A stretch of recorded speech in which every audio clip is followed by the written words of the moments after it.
Welcome back to our channel. Hands cut చేసుకోవటం కోసం కావాల్సినంత లెంత్ తీసుకుని ఫోల్డింగ్ మాత్రం ఇలా 4 ఫోల్డ్ వచ్చేలాగా వేసుకోవాలి. మనం కట్ చేసేది ఎల్బో హ్యాండ్స్.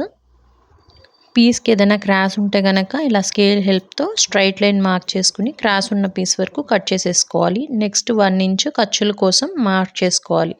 ఈ 1 ఇంచ్లో 3/4 ఇంచు ఫోల్డింగ్కి, 1/4 ఇంచ్ ఖర్చుల్లోకి సరిపోతుంది. నెక్స్ట్ హ్యాండ్ లెంత్ తీసుకుంటే 13 ఇంచెస్ వచ్చింది. 13 ఇంచెస్ లెంత్ని మార్క్ చేసుకోవాలి. ఎల్బో హ్యాండ్కి హ్యాండ్ డౌన్ వచ్చి 3.5 ఇంచెస్ సరిపోతుంది. ఇది అందరికీ ఈక్వల్గానే ఉంటుంది. ఆ 3.5 ఇంచెస్ మార్క్ చేసి ఒక లైన్ డ్రా చేసుకోవాలి. నెక్స్ట్ హ్యాండ్ లూజ్ 7 ఇంచెస్ వచ్చింది. ఈ 7 ఇంచెస్ని ఫస్ట్ 1 ఇంచ్ లైన్ మార్క్ చేసుకున్నాం కదా, కరెక్ట్గా దాని మీద మార్క్ చేసుకోవాలి. నెక్స్ట్ బ్లౌజ్కి కానీ డ్రెస్కి కానీ బ్యాక్ సైడ్ నుంచి ఇలా హ్యాండ్ దగ్గర నుంచి ఉన్న కుట్టు దగ్గర నుంచి మొదలుపెట్టి షోల్డర్ పైన వచ్చే కుట్టు వరకు ఆర్మ్ రౌండ్ లూజ్ చూసుకుంటే 9 ఇంచెస్ వచ్చింది.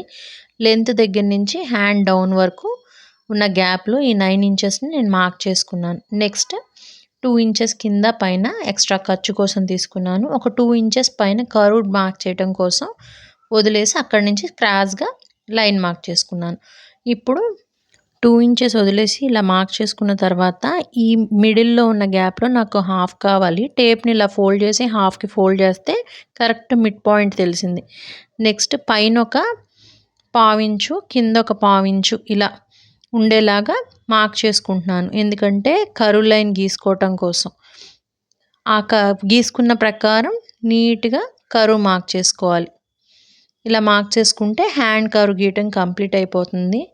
నెక్స్ట్ ఇలా కర్వ్ స్కేల్ తీసుకుని దాన్ని యూజ్ చేసి ఈ ఎల్బో హ్యాండ్స్ తీస్తే ఫిట్టింగ్ నీట్గా వస్తుంది. అది ఎందుకు అలా వస్తుంది అనేది నేను నెక్స్ట్ చూపిస్తాను.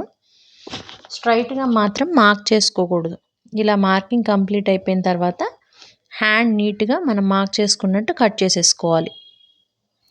నెక్స్ట్ హ్యాండ్స్ని ఓపెన్ చేసి లోతు ఎలా తీసుకోవాలో చూద్దాం. ఇలా ఖర్చు టక్స్ దగ్గర ఒక టక్స్ పెట్టుకోవాలి. ఇలా స్కేల్ పెట్టి చూపిస్తున్నాను, ఒకసారి చూడండి. షార్ట్ హ్యాండ్స్ లాగా ఇలా స్కేల్తో మార్క్ చేసుకుంటే ఇక్కడ మనకి వేరియేషన్ వస్తుంది. కర్వ్ ఉంటే మన హ్యాండ్ ఎలా అయితే కర్వ్ తిరుగుతుందో మనం కుట్టిన హ్యాండ్స్ కూడా అలాగే కర్వ్ ఉంటాయి. ఫిట్టింగ్ నీట్గా ఉంటుంది. నెక్స్ట్ లోతు తీయటం కోసం మిడ్ పాయింట్ దగ్గర ఒక 1 ఇంచ్ మార్క్ చేసి టక్స్ పాయింట్ని ఆ 1 ఇంచ్ దాకా ఇలా వేసుకోవాలి.